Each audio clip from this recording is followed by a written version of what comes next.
Singapore's median monthly household income rose in 2023, up 7.6% to inch closer to $11,000.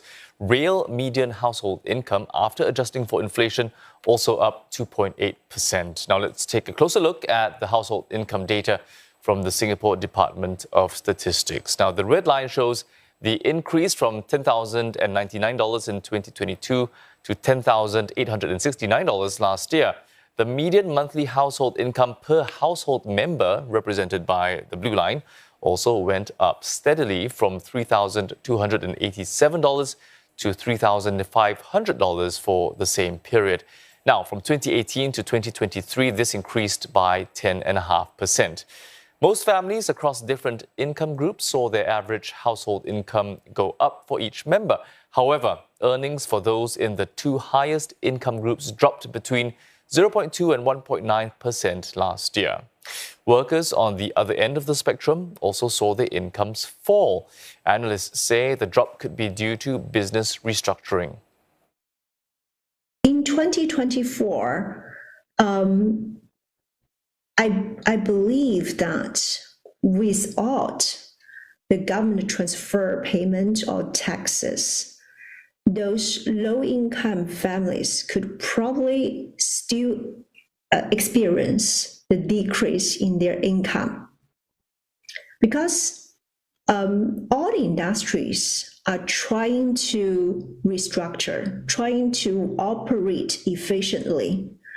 So they are trying to replace those jobs with AI and machines. That is going to reduce the labor forces they use in the future.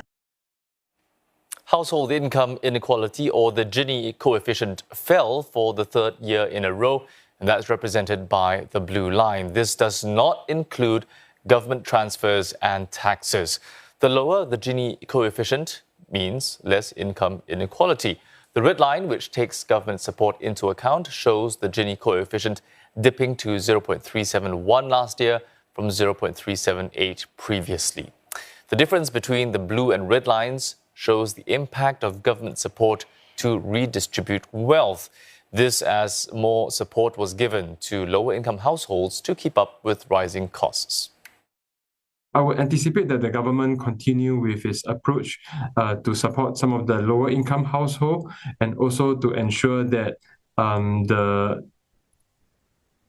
workers continue to be retrained, and also to ensure that in this environment where there's some sectors that's going to be doing somewhat better than the rest, that we will see overall a stronger and more resilient kind of workforce going forward.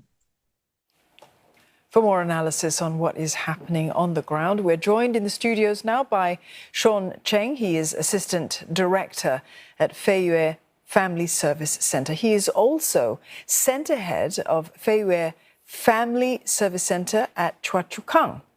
Good evening to you, Mr. Cheng, and thank you for joining us. Thank you for having me. So the latest data shows median household income has increased. How are you seeing that kind of data translated on the ground? Right.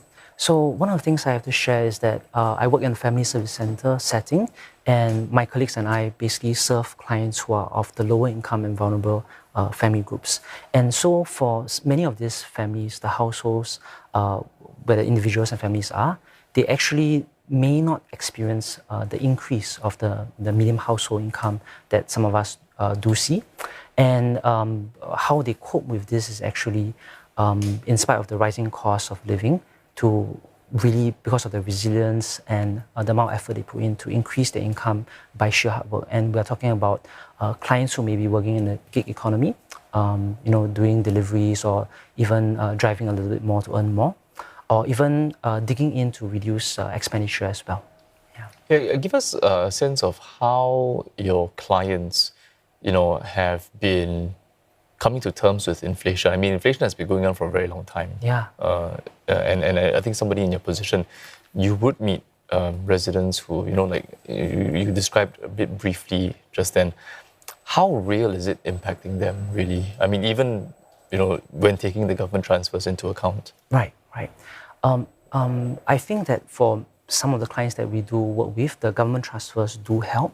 and especially for those who are living from hand to mouth. And what we do see them really doing is actually tapping onto the people around them. So I think in family service centers and with a lot of social workers across the nation, right, what we see them doing is working with the individuals and families to tap onto their neighbors, tap onto their family members to see if they can increase support. For instance, if we have a caregiver for young children at home who's maybe the sole breadwinner as well, he or she may find it really difficult to both caregive and support the family finances.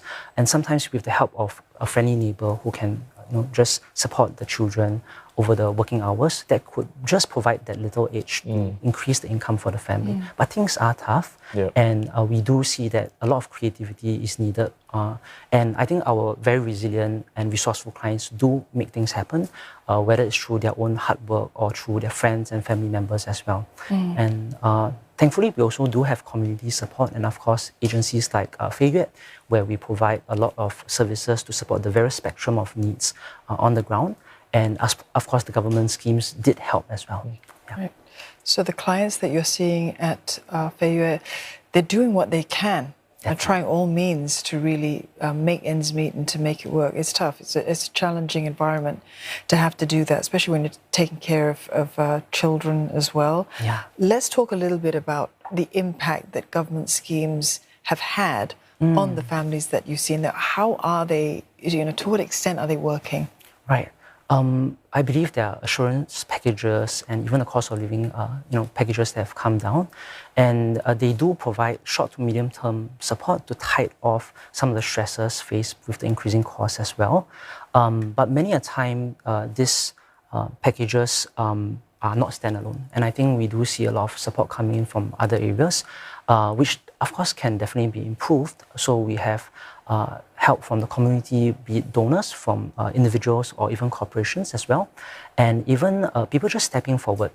For instance, in our family service center, we run a pilot program where we have volunteers come down to mentor youths and even young adults who are trying to get increased employment stability, just like tips on how they can stay in their employment as well.